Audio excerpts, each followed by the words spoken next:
आज हम कल से आगे बात करें कि एक प्रभावी उद्यमिता प्रशिक्षण कार्यक्रम, विकास कार्यक्रम में तो सुझावों की बात कर रहे थे। कल हम मूल्यांकन की बात कर रहे थे, आलोचनात्मक। आज इसके तो हम देखते हैं कि कोई भी चीज़ अपने आप में अच्छी बुरी नहीं होती, उसके प्रयोग करने वाले पर डिपेंड करता है। तो एक उद्यमिता प्रशिक्षण विकास कार्यक्रम मानव संसाधन विकास हेतु महत्वपूर्ण नवाचार एक व्यू रचना स्ट्रेटेजी है। इन कार्यक्रमों को उपयुक्त समस्याओं और कमजोरियां होने के बावजूद ये प्रथम श्रेणी जो पीढ़ी के जो उद्यमियों हों, उद्यमियों द्वारा जो किए गए प्रयास तथा संचालित कार्यक्रम बड़े सराहनीय हैं। उद्यमिता प्रशिक्षण का विकास कार्यक्रमों को प्रभावी बनाने, इन्हें सुधार करने के लिए हम निम्नलिखित सुझाव दे सकते हैं।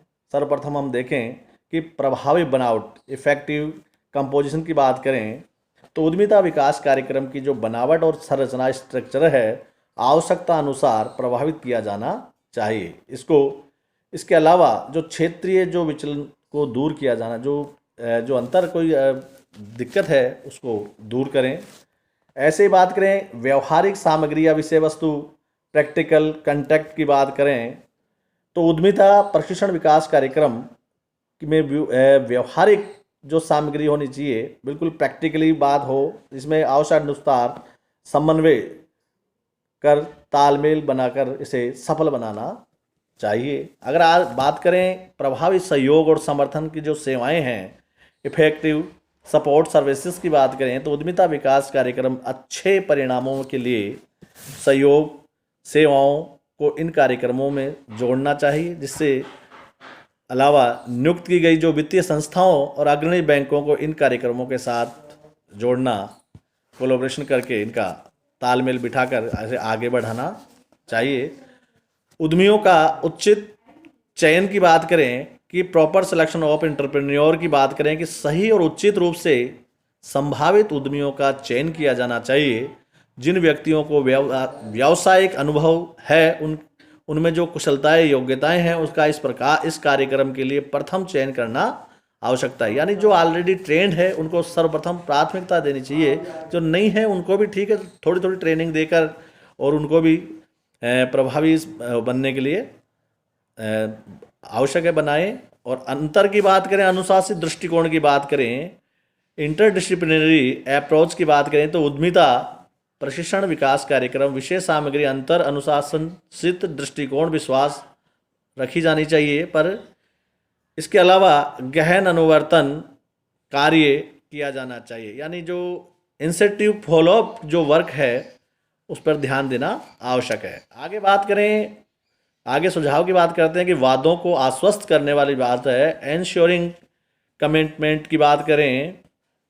उद्यमिता विकास जो कार्यक्रमों के प्रति उद्यमियों अभ्यर्थियों पर शुल्क डालना चाहिए, इसके अलावा जहाँ तक संभव हो उद्यमियों को स्थायी राशि का भी भुगतान नहीं करना चाहिए। स्थायी फंड की बात करते हैं तो वो भी अवधारणा को स्पष्ट करें। जो उद्यमिता विकास कार्यक्रम की जो अवधारणाएं हैं वह स्पष्ट होनी चाहिए कि कार्यक्रम की डिजाइन ऐसी होनी चाहिए जिससे पूर्व निर्धारित उद्देश्यों को प्राप्त किया जाना। यानी हम देखते हैं कि उद्देश्य को लेकर चलते हैं, किसी ऑब्जेक्ट को लेकर चलते हैं तो भी उसको सफल किया जा सकता है। तो जो उद्देश्य लेकर चलते हैं उसको स्पष्टता होनी चाहिए, उसकी अवधारणा। सुविधाएं एवं आगतों की बात करें, यानी फैसिलिटीज़ एंड जो इनपुट्स की बात है कि उद्यमियों को संस्थागत वस्तुएं सुविधाएं जो निरंतर दी जानी चाहिए। आगतों का विस्तार समय समय को ध्यान में रखकर की जानी चाहिए। यानी जो इनपुट्स है वो बिल्कुल वही बात है कि जब चिड़िया चुड़ जाए खेड़ अब पश्चात क्या हो, तो समय रहते ही जो है कार्य में करने चाहिए। प्रशिक्षण की भूमिका, रोल ऑफ ट्रेनर की बात करें कि प्रशिक्षुओं को न केवल ज्ञान एवं कुशलता का हिस्सा ही नहीं होना चाहिए, अपितु समाज में जो परिवर्तित जो प्रवृत्तियों को लाने का प्रयास, यानी इनोवेशन जो नवाचार है उस अपनाने की बात बतानी चाहिए, जिन्हें परिवर्तन एजेंट के रूप में कार्य करना चाहिए। इसके अलावा प्रशिक्षुओं का लक्ष्य समूह को सम्मिलित करते हुए क्षेत्र की आर्थिक सामाजिक आवश्यकताओं को ध्यान में रखकर करना चाहिए। यानी परिस्थितियाँ कैसी भी हो, लेकिन वहाँ जो लोकल जो स्थिति है उसको ध्यान में रखकर, जो आम पब्लिक है उसको ध्यान में रखकर ही इसको अमल में लाना चाहिए। लोक उद्यमिता की भूमिका, रोल ऑफ पब्लिक एंटरप्रेन्योरशिप की बात करें कि सरकारी जो उद्यम है यानी लोक उद्यमिता को केवल उन्हीं उद्यमों और क्षेत्रों तक सीमित रखना चाहिए जहां तक निजी उद्यमियों अथवा व्यक्तियों के लिए प्राय आकर्षण नहीं है। इसके अलावा विद्यमान लोक उद्यमों को बेहतर प्रबंध एवं शोध तथा विकास कार्यों द्वारा निरंतर सुधार करने का प्रयास किया जाना चाहिए। प्रभावी संस्थागत ढांचा है यानी इफेक्टिव ऑर्गेनाइजेशनल जो स्ट्रक्चरल की बात करें तो उद्यमिता प्रशिक्षण विकास कार्यक्रम में सुधार हेतु जो आर्थिक औद्योगिक आवश्यकताओं तथा लक्ष्यों को ध्यान में रखकर संस्थागत ढांचों को कार्य करना चाहिए। ऐसे आगे बात करें सुझाव की कि वित्तीय संस्थाओं की जो भूमिका है, रोल ऑफ फाइनेंशियल जो इंस्टीट्यूशन है, तो वित्तीय संस्थाओं द्वारा लघु उद्यमियों मध्य स्तरीय कार्यक्रमों हेतु जो उचित यानी पर्याप्त वित्त और तकनीकी सुविधाएं प्रदान की जानी चाहिए। यानी जहां नए उद्यमियों की ओर से ध्यान दिया जाना चाहिए, विशेषतः कि जहां नए उद्यम स्थापित हो रहे हैं वहां ये पैसे की जो पर्याप्तता है वो रहनी चाहिए। उद्यमशील कौशल गतिशीलता हेतु प्रयास, देश की जो उद्यमशील जो कौशल गतिशीलता हेतु निम्नलिखित प्रयास किए जाने चाहिए।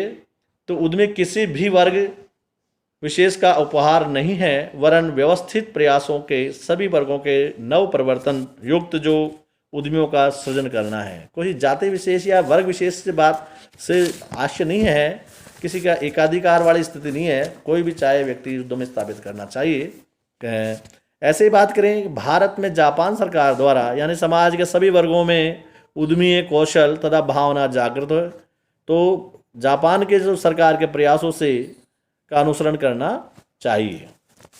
ऐसे ही बात करें औद्योगिक संस्कृति का निर्माण की बात करते हैं, फार्मुलेशन ऑफ इंडस्ट्रियल जो कल्चर है उसकी बात करें तो औद्योगिक संस्कृति विकसित करने के लिए सभी प्रकार के गंभीरता से किए जाने चाहिए। इस हेतु व्यक्तियों में उद्यमिता के प्रति रुचि जागृत करने और उनकी योग्यताओं को विकसित करने का यथासंभव प्रयास किया जाना चाहिए। यानी जो नए जो लोग हैं उनको मोटिवेट करके उद्यम स्थापित करने हेतु प्रयास करते रहना चाहिए। जो पिछड़े वर्ग हेतु प्रभावी जो कार्यक्रम है यानी इफेक्टिव प्रोग्राम ऑफ जो बैकवर्ड जो एरिया है उसकी बात करते हैं कि देश में जहां कमजोर पिछड़े वर्ग क्षेत्रों के विकास हेतु बेहतरीन विकास प्रशिक्षण विकास कार्यक्रम तैयार करने चाहिए। प्राय उद्यमियों को यह क्षेत्रों में उन क्षेत्रों में उद्योग लगाने का इंतजार रहता है जिसके पास तकनीकी विशेषता है, प्रबंधकीय कौशल, किंतु वित्त की कमी उनकी पहचान की जानी चाहिए। इसके अलावा उद्यमियों के विकास कार्यक्रम उनके कौशल और योग्यताओं को विकसित करने का प्रयास किया जाना चाहिए। यानी जो उनकी योग्यताएं हैं, उनके जो सर्टिफिकेट, उनके जो प्रमाण पत्र है उसको ध्यान में रखकर उनको प्राथमिकता देकर जो ये उद्यमिता प्रशिक्षण कार्यक्रम है इसमें उद्यमी स्थापित करने के लिए उन्हें मोटिवेट करते रहना चाहिए।